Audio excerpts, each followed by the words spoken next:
All right. Welcome to Side Action, episode 15 of season 4. My name is Jim Weglars, aka Wegs. You can follow me at Wegspool on Twitter and Instagram. And this is Steve Roberts, aka Action. You can follow me on Twitter at 31S Roberts. Follow the podcast at Side Action Pod on Twitter. Action, another week. We're in December, heart of December now. Dog days of winter, sort of, maybe more or less. And how are things going for you in Detroit over there? Pretty cold. Mm-hmm. Maybe not as cold as your apartment, but the outside is cold at least. I think you can probably touch on that in a minute. Other than that, just got the house all ready to go for Christmas holidays. We went to a SantaCon bar crawl last weekend at Royal Oak. That was a pretty good time. Got a few drinks with friends and then back here and pretty much just holed up watching football the rest of the weekend and work. How about you? I was waiting to see some pictures from the SantaCon. Where's your elf outfit? I thought you were gonna dress up like elf. That's what you told me. We both had Miller Lite sweaters on, thanks to my brother supplying the merch. Nice. And they were giving away like reindeer ears or horns and like Santa hats at the door, but I never actually put mine on. You can't mess up the hair, guys. That's right. The Side Action is represented by excellent hair in Detroit. No, I'm doing okay. As Action referenced, my apartment is completely freezing. I've been complaining for 2 weeks, and the heat is not really on. It's on in a couple rooms, and you can hear my voice, my signature raspy voice today, fighting something in my throat now. But I had a good time. Obviously, I was at the big holiday party last week in Philly. Had some pretty good times out there, throwing down. And I rolled right into town, went to coaching. The Pistons got a win. This is the fan Pistons of Evanston.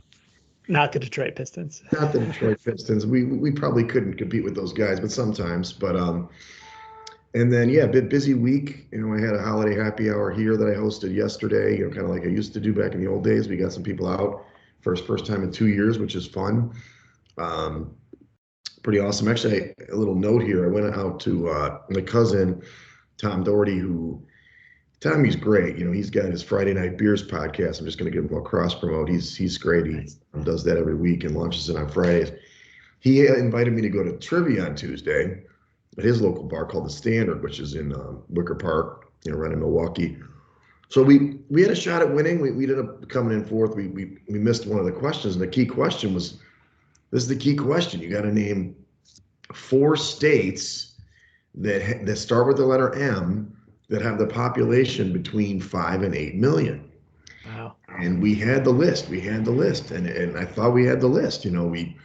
I was wavering a little bit on Missouri. I was thinking, so we had rattled off Massachusetts, Maryland, Minnesota, and Michigan. Those were our top 4. And then in the end, I'm like, wait, what about Missouri? And he went to Mizzou.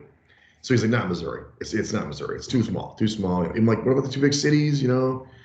And I'm like, okay. I'm like, all right. And I was thinking in my head, electoral college votes, trying to do the math. Yeah. So it turns out the Missouri was in the mix and Michigan was out. And I thought to myself, Michigan, man, I know they've lost a lot of population. But as a trick question, Action, do you know how many people live in the state of Michigan?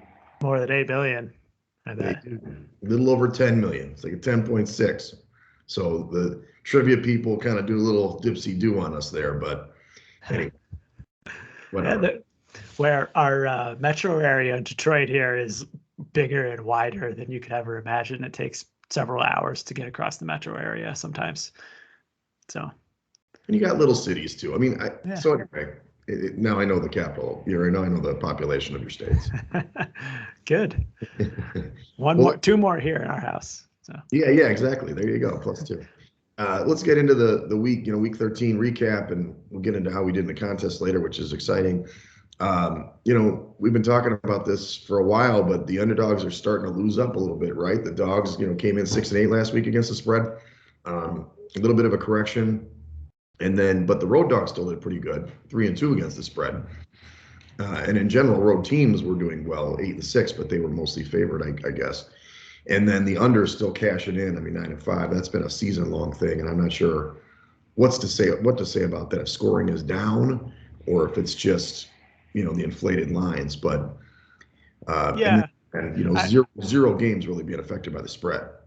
Yeah, I mean, to touch on the totals, I think it has a lot to do with the fans being back in the stands this year. You've seen odds makers that probably overcorrected after an influx of scoring last season. Mm, And with the fans in the stands, it certainly hinders those offenses a little bit more. But the unders have just been crushing lately. Another profitable week going that direction. And you've seen a correction this week in the market. I think the average total across the board this week is like 45, maybe. right.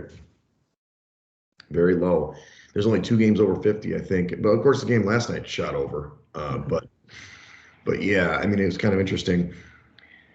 Just it's weird. I mean, it's a weird year, but I think the spreads are starting to get correct, is what I'm trying to say. It's getting a little bit more flipped back. Not 100%. Dogs are still winning the day overall, but the favorites are coming back. Yep. Um, well, some of the highs I noted, Action, I've got Arizona as road warriors. This is amazing. This team, as we noted last week, at least I don't know if we did it on the pod or we did it in our discussion. Arizona is now 7-0 against the spread on the road. Kyler Murray obviously looked really good in his return, and they dominated the Bears. I mean, it got a little close at the end, but they were definitely the right side. They dominated that game against the Bears. Yeah, Arizona, another dominant road performance. And really, in the first half, they made no question about it. They jumped out to a big lead, and Mhm. Andy Dalton and company had no chance to come back in that one. That's right. Another one of our, games that actually worked on our favor, not necessarily for our pick, but the Chiefs. The Chiefs were in full form. I mean, they actually covered a double-digit spread. We talked about it last week that it wasn't possible. The Broncos were an index pick just because of the numbers, but Chiefs came to play, and they covered that 9.5 pretty easily in this one. The Broncos really only scored 9 points in this game, and there's a pick six in this one too. So the Chiefs defense is apparently, I mean, the Broncos aren't a great offense, but they've continued their dominance, and which really helps the Chiefs win games. Yeah. I mean, the Broncos did put up a decent amount of yards, 400 yards and 5.6 yards per play, but you got to figure that some of that was in garbage time. Right. And certainly they were playing that bend but don't break style, only limiting the Broncos to 9 points, and 3 added turnovers certainly helped in the final score as well. Definitely. Another one of my highs are the Dolphins, man. I mean, Dolphins take care of business. I mean, they were 2-7. This team was written off. I liked them before the season. They had a really good emergence last year. Tua finished the second half of the year. He obviously started hurt, but they won 5 straight now. I mean, I don't know what to say. I mean, they obviously beat a bad team, you know, in Giants without, I mean, with, the neck, or what do I call them, the giraffe. Mike Glennon. Yeah. But you got to play the teams on your schedule, and they're in the mix now for a playoff seed. I know, wild, right? What is that? 5 straight wins, I think, 5 straight. counting. Is that what we got in here? Yeah. And I mean, their defense looks good as well. 250 yards. They limited the Giants to on that side of the ball, and Tua is just doing what he needs to do on their side to win games. Respectful. They're playing, I guess I've heard of this. They're playing this. They're calling it like an amoeba defense or something, where kind of like this floating defense. You don't know where the guys are going to blitz from, and they kind of started doing that against the Ravens. Well, actually, when I was down in Mexico when that happened, and they've continued it, and people can kind of figure it out. Now, granted, they'll play better teams, so we'll see how that works out. But they got a shot. You got a Yeah, shot. definitely. And now you put this in. Or maybe did I put this No, in? the Belichick and McDaniels Mona Lisa. They should hang it in the Louvre. That's That right. game on Monday night. I think you and I probably have a little bit differing opinions on what it really was, but to me, it was just a masterclass in coaching ability. They knew that the wind was going to be a factor. They saw the reports, and I'm sure they saw the videos. They saw the field, I'm sure, before warmups, and they just put it into the game plan. They knew that Buffalo couldn't stop them on the ground, and they decided that they just weren't going to pass, period. Yep. 46 rushing plays, 220 yards, and 3 total passes. And they got out of Buffalo with a win and now a stranglehold on the #1 seed in the AFC. They did, and it was a really interesting game. If you didn't watch it, 65-mile-an-hour winds going the one direction. So you could make it like an 80-yard field goal, one going one way, but the other way was tough. I mean, the first pass that Mac Jones threw was, I mean, it actually was an immaculate catch the guy made, Yeah. but it was just a flutter ball. Josh Allen didn't look that affected by that win, to be honest with Hmm. you. But they were able to hold him in the red zone those last two trips, and Bass missed that field goal to kind of make it interesting, and then they had to go for the touchdown. We were kind of sweating it because Hmm. we obviously were on the Patriots. What was it, plus two and a half, plus two Two and and a a half? half. Yes. So we were like, oh man, they could score a touchdown at the end, but we landed the right side. Yes, Belichick looks great, but if they end up losing that game, would we say the same thing? I don't know. You know? It's a valid question, but I also would ask you if for some reason Buffalo got into the end zone sooner and maybe took the lead, do you Sure. think that the Patriots would have had to go to a different game plan and open up the passing game a little bit? I Yeah. mean, they were in the lead from the very beginning when Harris broke off that 80-yard touchdown in the first quarter. And That's by that true. point, there was no sense in them trying to pass because they didn't need to. They never relinquished the lead.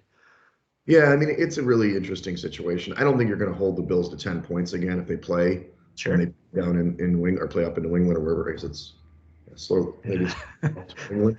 Um, and that's the thing. I think this game didn't tell us as much as I wanted to tell us, except that Belichick is a Totally. masterful. I don't think Totally. it tells you the numbers. You're showing the yards per play, but Yeah. I mean, I don't know if Mac Jones can throw against that defense. I don't know. He threw three passes. He didn't look great. Uh, I thought, I mean, actually, I thought Allen played okay. I thought that, He did. the play that was the big play, I thought in the game, it wasn't like end of the game, but, it was a really tough catch. But if Diggs makes that catch in the first half, he hit him in the arm. I know it was a bomb and he had to change his body, but the ball was there. He catches that touchdown there. What's the game look like? Like you said, changes the game plan. But to your point, I mean, Patriots ran the ball, and we knew that they could, so that's why we picked them. Yeah. Um, And the Bills defensively were stubborn. They kept insisting on keeping the nickel defense in there. And I think that Belichick and McDaniels knew that was going to be their response. And they said, F you, play nickel, then we're just going to run it every time. yeah, And so the Bills are going to have to do something differently in the next game in New England. no, absolutely, they've got to do it. Make Mac Jones beat you. I don't understand why you wouldn't do it in that Right. situation. Yep. It was funny because I watched the Manning cast. I don't know if you Yeah. It watched, was, oh, yeah, it was awesome. and it's so funny because they're like, "Oh, wait, let's watch him warm up on the sidelines. The only time you see Mac Jones throwing the ball." Anyway, okay, so let's go to Lowe's. Man, our lone blemish on the card was Bengals turnovers. Man, four turnovers in this game, including that horrible mix and fumble, which Yeah. fumbles. He's only fumbled twice in the last 2 years, but man, fumble, scoop, score. That was kind of the death blow because the Bengals looked like they came all the way back. It was 24-0, got to 24-22, and they're driving, and then that big touchdown. So unfortunately, turnovers are a big part of the NFL, and it really cost us on Sunday. Yeah, definitely. And the slow start by Cincinnati. I mean, they gifted the Chargers to a 23-0 lead to begin and then had to battle themselves back in the game. Ultimately, pretty even across the box score, but those turnovers were definitely killer. And the Bengals defense held the Chargers to 4 of 13 on third down, which I thought was a good plus positive out of the loss. And I still look at Cincinnati as a bet on team. I think they're going to round into form and make the playoffs. Yeah, me too. Me too. I like their schedule. This is one that baffled us, and we talked about it a little bit last week. 49ers can't beat Seattle. Why? I don't understand. I have no explanation for this. And it was like in this game, they were up, they were up, and then they just totally blew this game. And, obviously, I'm happy for Russell and Pete Carroll for getting a win, but four straight losses to Seattle now. And I really can't put my finger on why. Yeah. It was really strange. I got to admit I didn't watch a ton of this game, but looking back, they didn't really seem to miss Debo Samuel either. Offensively, Kittle had a huge game, 9 catches and 181 yards, and Mm-hmm. they put up plenty of yards on the Seahawks. So it was just on the other side where Russell and company got their offense going. Finally, put up 30 points in their own right. Right, right. And it was really running the ball. The ghost of Adrian Peterson, he's back again, another team. He's floating around. So the last one I did say New England's passing game. You already kind of mentioned this on the other side, so I know you had to get it on the positive side. You had to.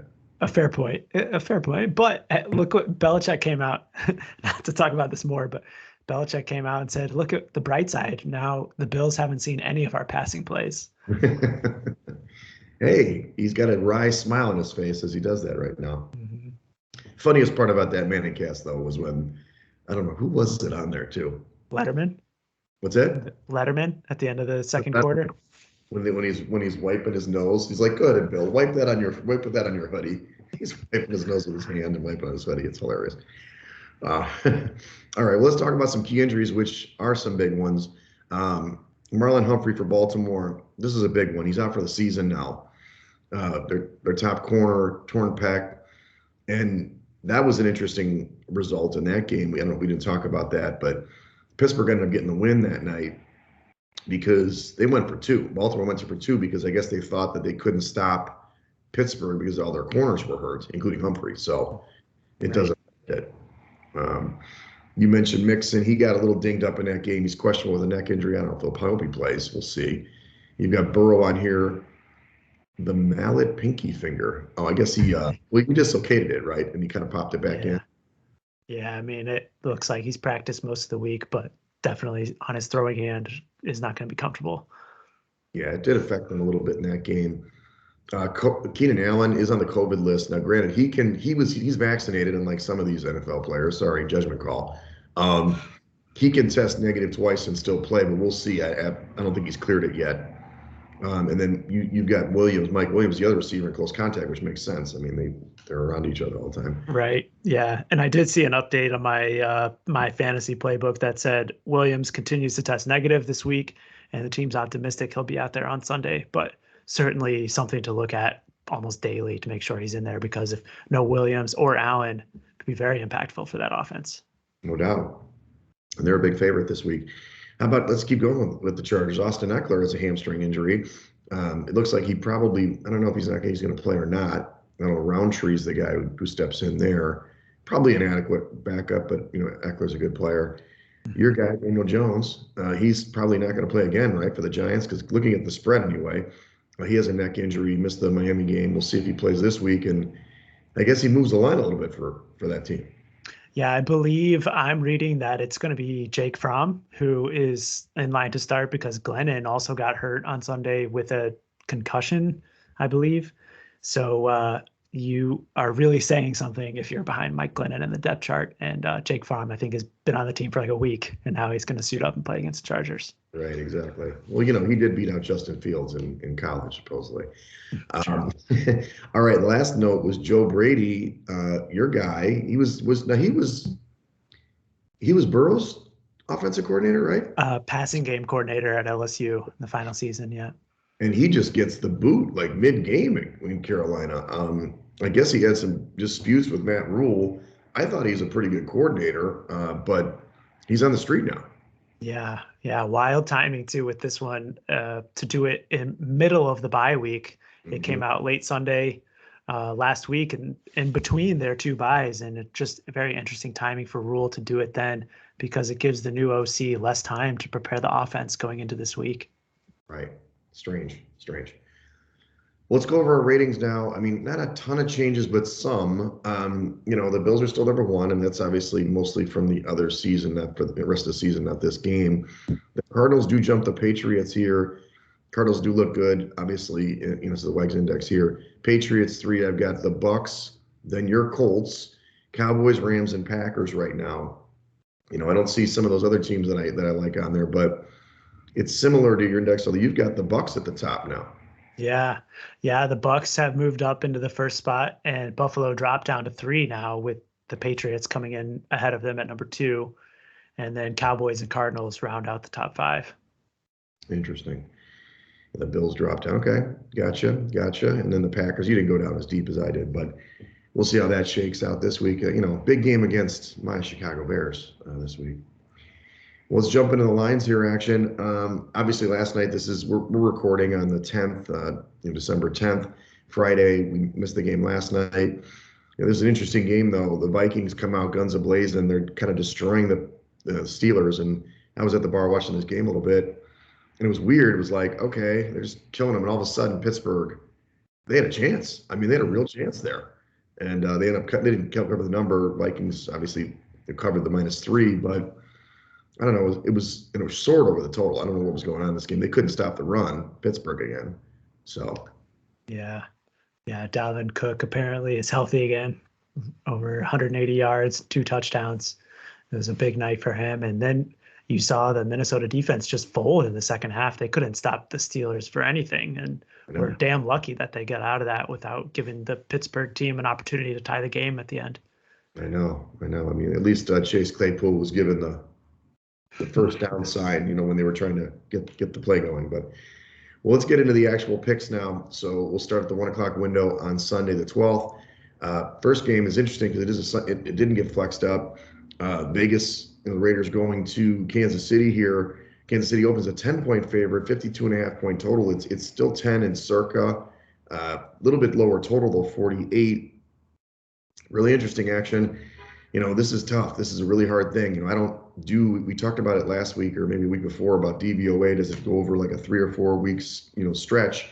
And the Wegs Index does not either. It's full season.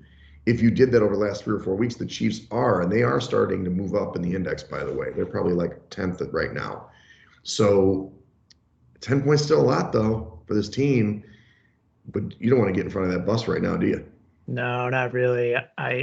There's a couple things in this game. Darren Waller still hasn't practiced this week, and I think with the loss of Ruggs, it just amplifies that offense. When they're down 2 of their top 2 weapons, then they're left with Brian Edwards on the outside and Zay Jones, and those aren't receivers that exactly blow me away at all. And going against the Kansas City defense, which is extremely improved, I'm Mm-hmm. not sure that the Raiders are going to be able to have much success at all on that side of the ball this week.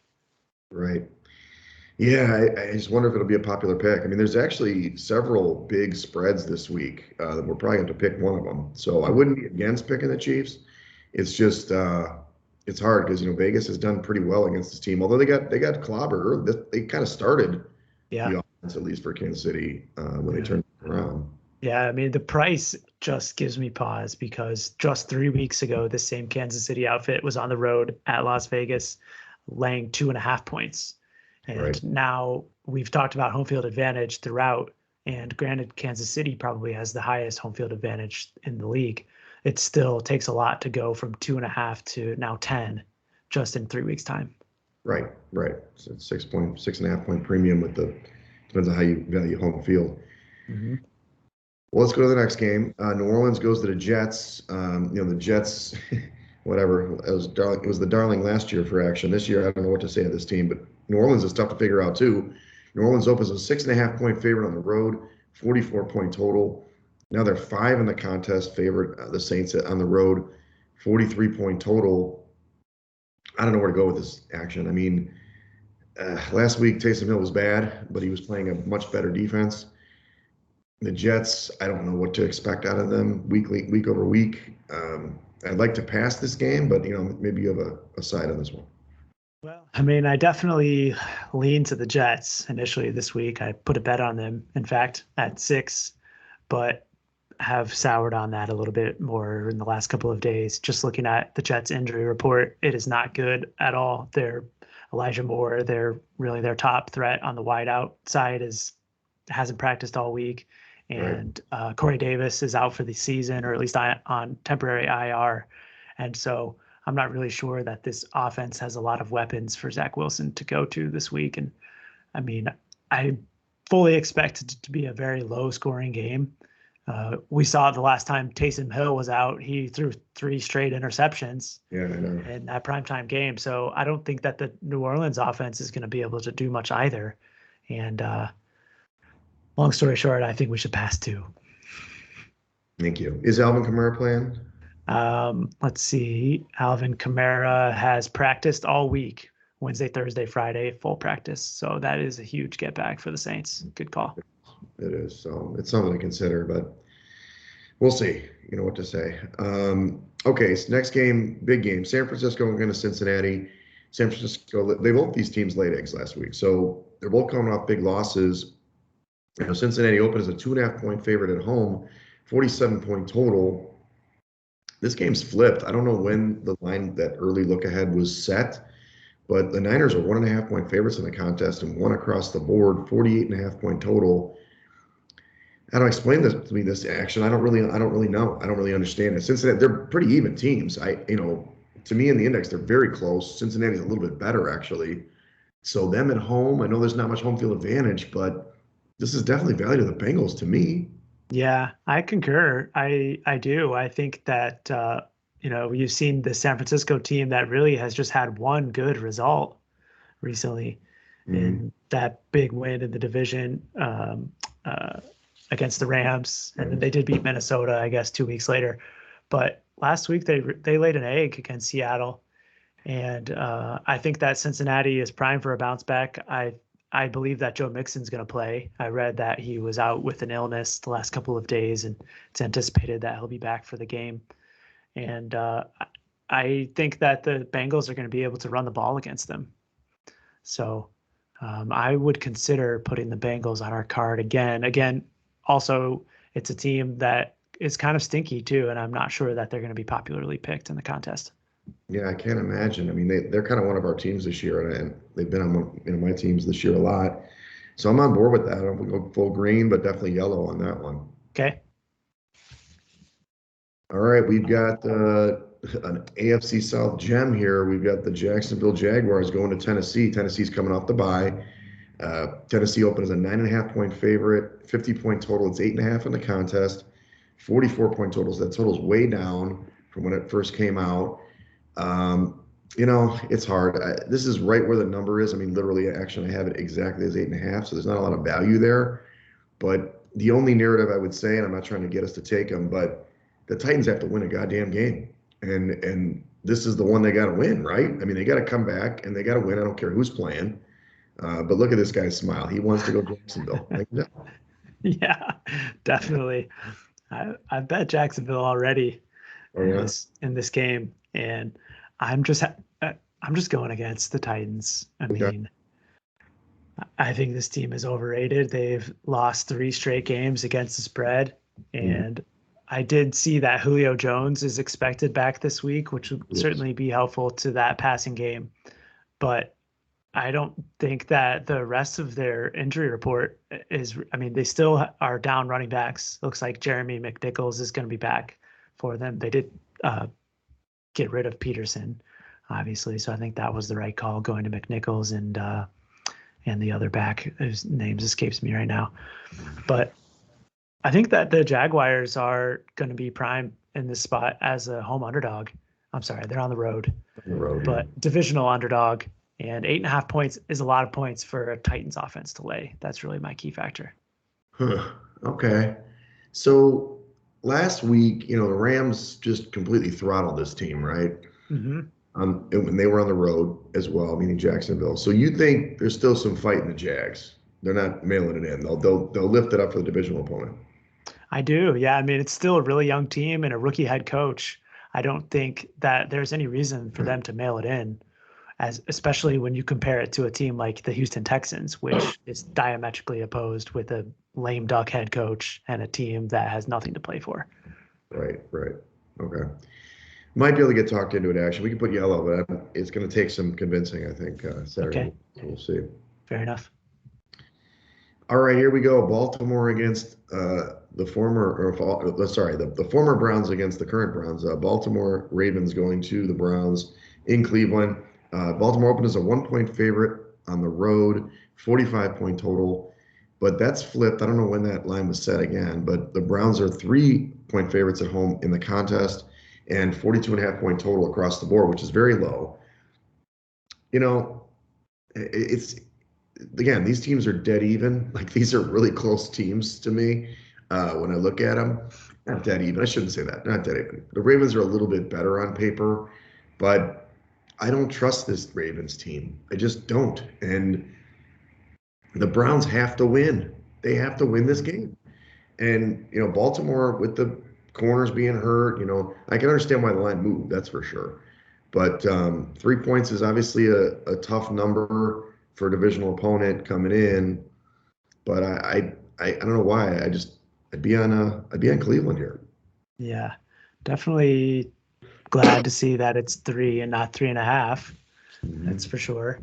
But I think the line move was accurate. I've heard reports that this did open up. I missed it on Sunday night, but I did confirm that it opened at a lot of spots, Baltimore -1.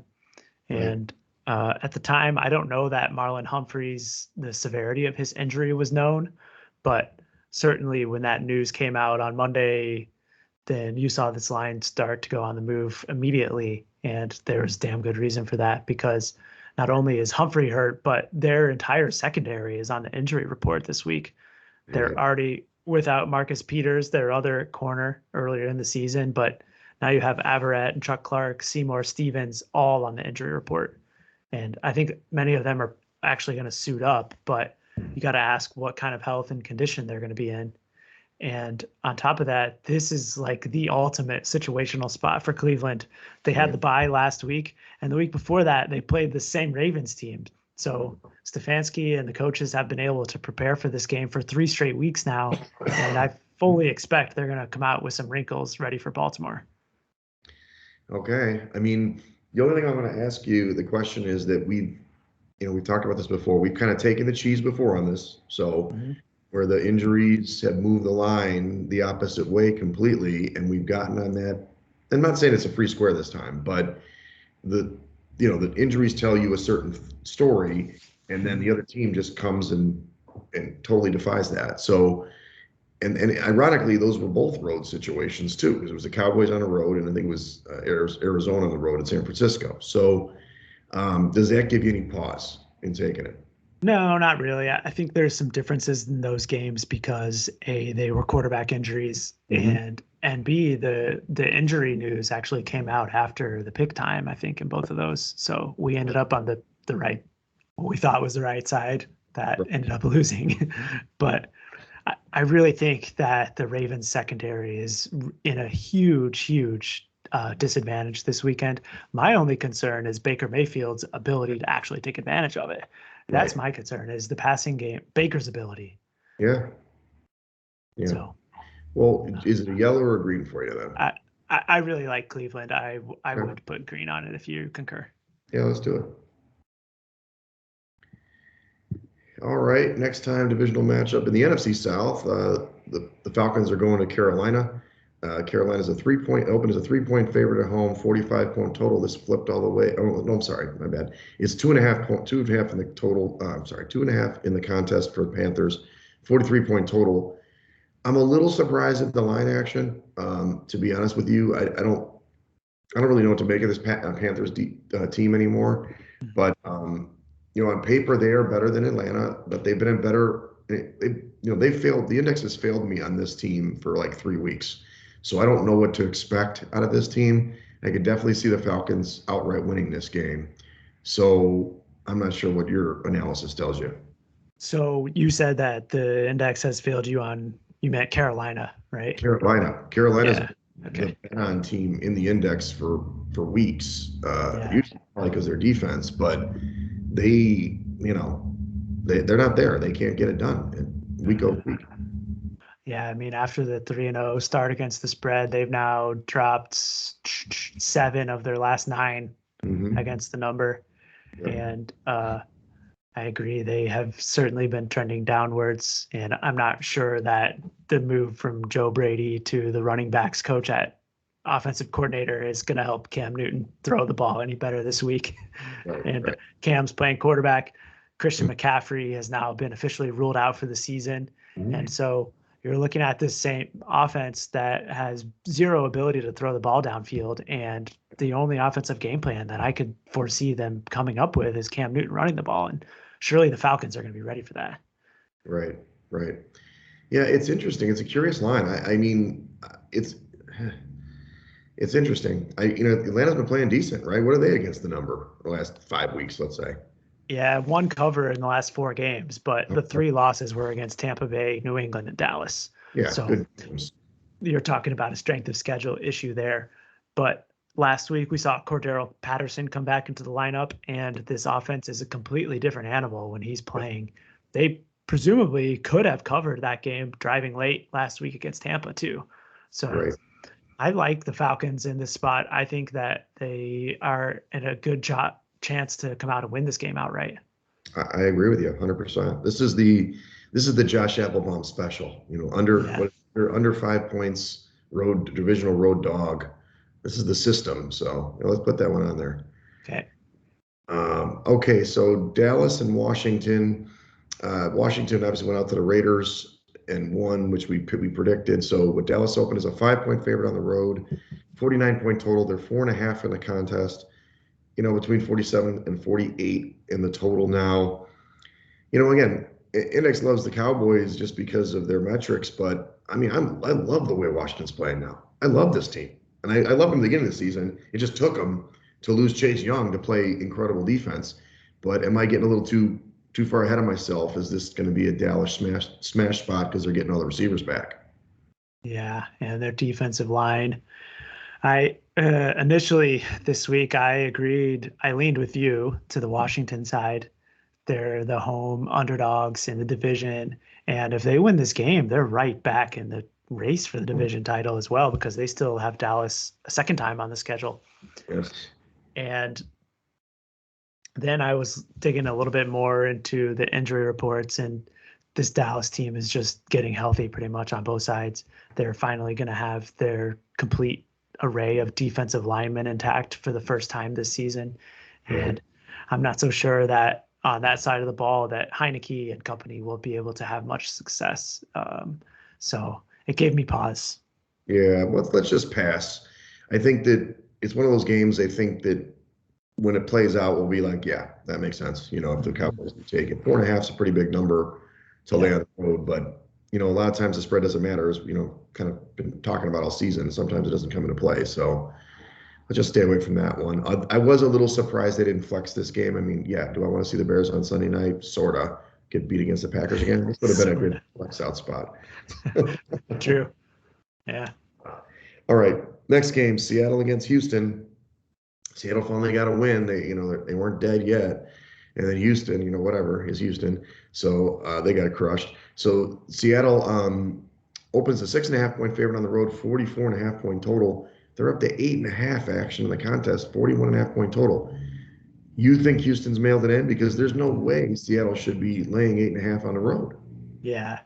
I think this is a really tough game to handicap because on one hand, I want no part of a Davis Mills led offense from the Houston Texans that I think are trying to lose at this point. I don't believe that they have any interest in winning games. Right. Now, it is an 8.5-point spread though. Yeah. And that's the great equalizer. And on the other side, I'm not sure that even after one good performance against the Niners, that I have any interest in putting money behind the Seahawks offense laying 8.5 points. That's crazy. So I think it's a good teaser spot if you're inclined to do sort of thing with the Seahawks. Yep. But for our contest, I think we should pass both sides. Totally agree. Thank you. Phew. Phew. All right. That's close. I thought he was going to go Houston all the way there. You thought I was going to take Houston. Well, I mean, it's just such a big spread. I mean, it's weird that Seattle would. I mean, they haven't been able to lay that kind of number all year. I mean, what are we talking about here? Totally. If I was in some sort of pool like I know you are, I would definitely be on the Houston side. But for our contest, no interest. Right. All right. Next one, another humdinger. Detroit. They got their win. We didn't put this on the highs. I'm sorry. Actually, I didn't. I should have put that on the highs. Detroit got their win against Minnesota. They almost didn't get it. They were winning all game and almost blew it and had to win on the last play of the game. So sorry, Lions lovers. That was a high as well. They're going to Denver. Denver is they open as an 8.5-point favorite at home, 43.5-point total. In the contest, it's Broncos minus 10, 42-point total. Another bizarre line to me, Action. Do you think that odds makers are thinking Detroit got their win and they're giving up? I don't believe it. I think they're playing hard. 10 points is too much for the Broncos to me. Yeah, it definitely is. This offense is not one that should be laying 10 points to anyone in this league. But I think you're right. I think there's some sense of that from the odds makers and the public bettors as well, that Detroit got their one win and they're going to come out flat the next week. And they might. But laying 10 points with the Broncos is not something I'm interested in, especially when I read that the second running back is coming back this week. And I think that Fangio and company are stupid enough to actually get him involved, even though Javonte Williams is awesome. And Yeah. I forget the back No, out of Wisconsin. Gordon, no, thank you. Yeah, he should be benched. But yeah, he should be benched. I've got Javonte Williams. I want to win this game in my fantasy league. The guy was amazing. Look at how good he was. Just let him run. But Fangio. yeah, this is a tough one for me. I think we should pass it as well. Look at this, a lot of passes this week. And I don't blame you, man. These big spreads are hard. I mean, it's really hard sometimes, even though for the most part, it's pick the winner, right? In all these games, I wouldn't surprise me if Detroit outright wins again. Just even with the spread. I mean, it's crazy. Yeah. All right, here's an interesting one. So we've got the Giants with apparently Jake Fromm, you said, going to the Chargers. The Chargers get that big win at Cincinnati. They open as a 7-point favorite at home, 46.5-point total. It's up to 10 action. And then again, 43.5 to 42.5-point total there.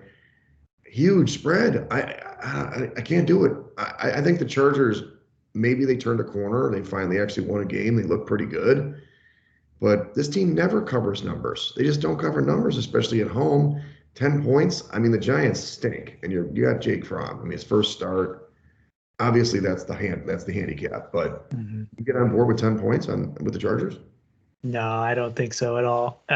Especially with the team that has such a porous run defense. But I'm not so certain that the Giants are going to be equipped to take advantage of that. They're only 28th against on offensive rush DVOA this season. Right. And I certainly don't want to be backing Jake Fromm either. I initially had some small inclination of looking to the Giants when I initially saw that Mike Williams might be out as well, because I had fears that the Chargers offense would be severely depleted with replacement wide receivers across the board. Sure. But now it looks like Mike Williams is probably going to be playing. And so in that case, I'd rather just pass this game. Yeah, that's fine. I'm good to pass. Sorry, America. We're not giving you every game leans, but it's just some of these are tricky, and I don't want to step on a landmine here.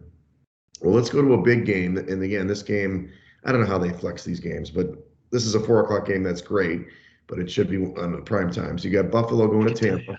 Cash. Fox was not willing to give it up, no matter what NBC would have paid him. I get it. So Buffalo goes to Tampa. Buffalo, obviously lost to the Patriots, so they're going to be a little deflated maybe. So Tampa was a 3-point favorite at home in the opener, 53-point total. It's 3.5. Got the hook here in the contest, 53-point total. I'll tell you right now, actually, I'm going under this total right now. I don't really believe that these teams will score at will like they did maybe last year. But I don't like the hook here, but I still like the Bucks. I don't know if the Bills, maybe it's just an anecdotal evidence, but I got to think that was a letdown spot. Maybe they rise up and play hard, but Tampa's really good at home, and they usually cover the number. And I do think that they're going to be able to run the ball on this team, meaning the Bucs are going to run on the Bills. So I like that 3.5 and laying it this time. Agree. Hammer spot, no doubt about it. You touched on all of my points here. Bucks are 4-1 against the spread at home this year, and they're covering in those games by an average of 10.4 points per game. Right. So they're really pouring it on their opponents. And it's a short week for the Bills, coming off of a huge emotional divisional game and 60+ mile per hour winds. Right. And now they have to go to the presumably warmer temperatures in Tampa. Sure. And on top of that, we mentioned it last week, but Tre'Davious White is out for the Bills, their number one cover corner. And they didn't really get to test their new secondary setup last week because the Patriots only threw it 3 times. And so I think that going up against the Bucs passing game is going to be difficult for that Bills secondary. And then on top of all of that, the Bucs are number 1 running the ball against that Buffalo Bills defense, which we saw last week got shredded by the Patriots. So I think that you're going to see a lot of Fournette. And I like your idea on the under because of that running clock. Yeah, I think they're going to run it. Just it's going to be tough. I think the Bills are going to have to struggle to score in this game, to be honest with you. But we'll see what happens. Maybe they'll do a little something. I think the pass rush and their lack of running game is going to really hurt in this one. Do you think this is going to be a popular pick, or the hook might scare away some of our competitors? It probably will be. But I will tell you numerically, I mean, DVOA aside, I guess if people follow DVOA, they're showing the Bucks as the better team. I'm still showing the Bills as the better team on paper. But obviously I don't have a strength of schedule metric in there. So, if I looked at my metrics straight, then I would say you're supposed to lean here towards the Bills. But that's why I think it may not be that popular of a pick, but we'll see. Okay. I'll live with it if it's a popular pick on this time. Fair. All right, so two more games, the primetime games. I've already alluded to this mega matchup where the mighty Bears are going up north to Green Bay, House of Horrors of Lambeau, and Green Bay is a 12.5-point favorite on the opener, 45.5-point total, also 12.5 in this contest now. Total's down to 43.5. Wow. So we'll talk generally before I get into the personal investment I have in this team, but normally speaking, when you see a 43.5-point total and a 12-point spread, you got to take the dog, right? But I can't do it with the Bears. The Bears never cover against the Packers. It's almost never. I mean, it's insane. But 12.5 is a big number. Oof, big number. So I don't know what your feelings are. Yeah. Fields is back under center this week. Is that correct? That's what I've heard. But, let me give you the okay. Yeah. I agree with you that I think I would only lean to one way in this game with the Packers. That Aaron Rodgers owns the Bears now, Wegs. You mean like he's a shareholder? He's a McCaskey? No, he's just a shit talker. But I'm not so sure. 12.5 on Sunday Night Football. We've been really smart and done well to avoid these games this season. So I think we should probably pass, but I would lean to the Pack if you were so inclined. Yeah, me too. I mean, that's why we're going to probably have to pick one of these bigger spread games. So yeah, it's this one of the Chiefs. We can talk about it on Saturday, but it's one of these big spread games. We put as a yellow. I can't pick the Bears, that's for sure. But this is what I'm talking about. As the season goes on, these favorites are starting to win out a little bit here and there.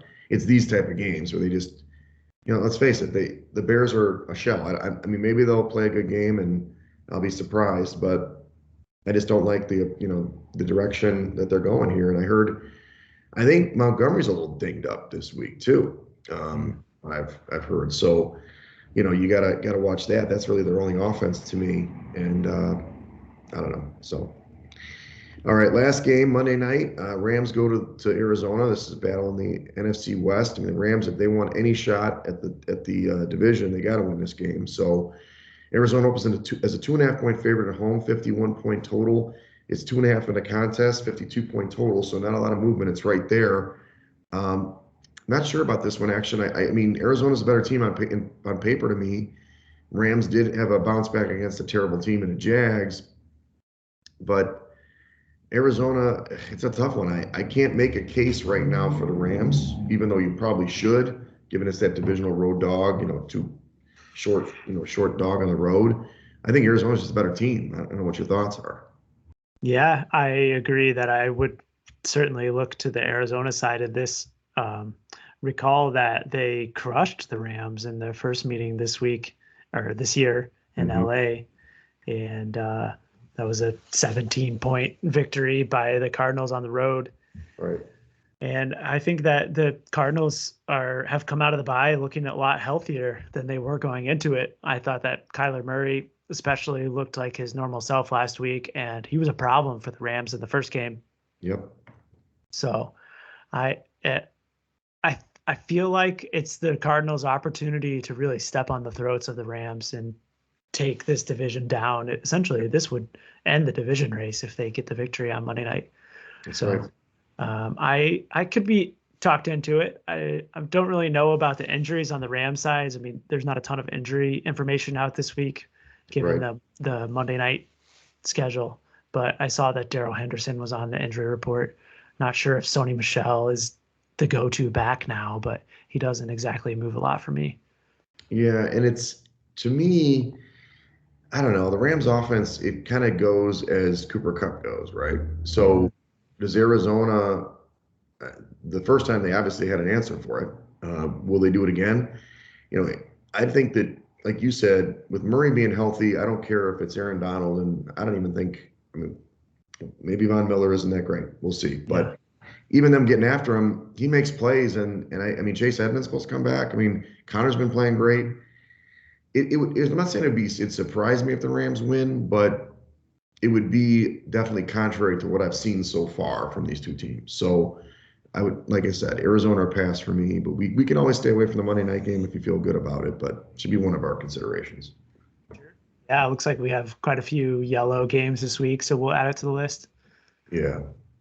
Well, let's review those games for our viewers or for our listeners and viewers. We both like Cincinnati plus 1.5 at home against the 49ers. We like the Browns plus 3 against Baltimore at home. We like Atlanta plus 2.5 on the road against the Panthers.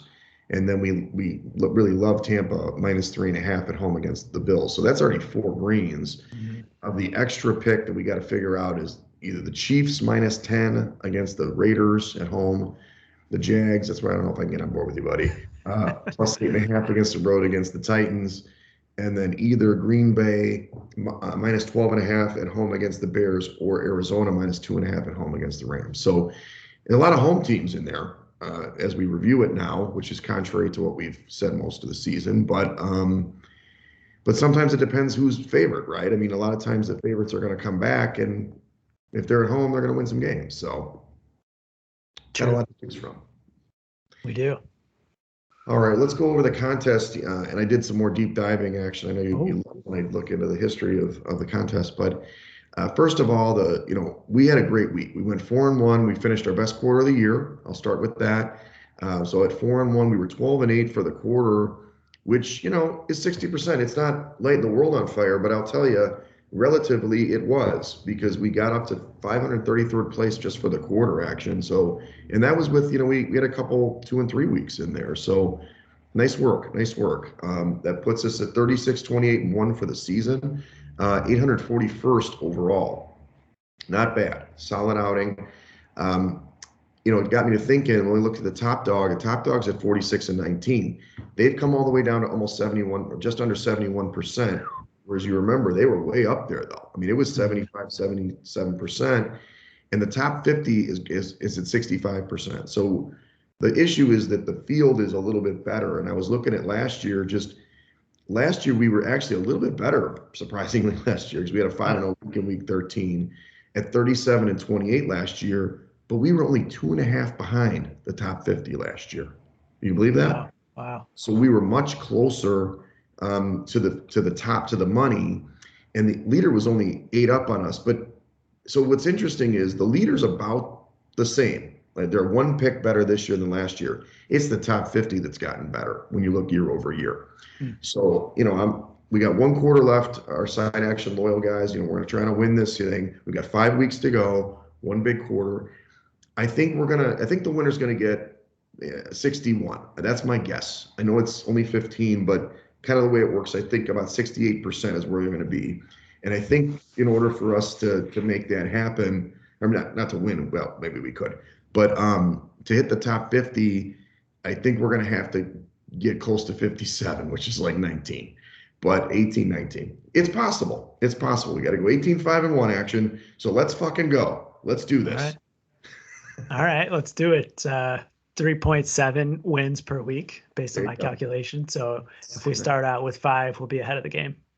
Yeah, I mean, we just got to take it week at a time. I'm not getting too far ahead of ourselves. But when I started doing the math, I'm like, okay, they're starting to come down to us. But then I'm like, I looked at last year, I'm like, we were way closer. I'm like, what the hell? There's only 1,000 more entries. But I do think that there'll be some regression in the group. Hopefully we can keep that slow and steady pace up while they're kind of coming down. So yeah. Yeah, at some point too, I think that we should start considering a little bit more game theory and try to avoid those popular picks, because especially when we get to a point where we need to make a move, that's the only way that we're going to be able to do so.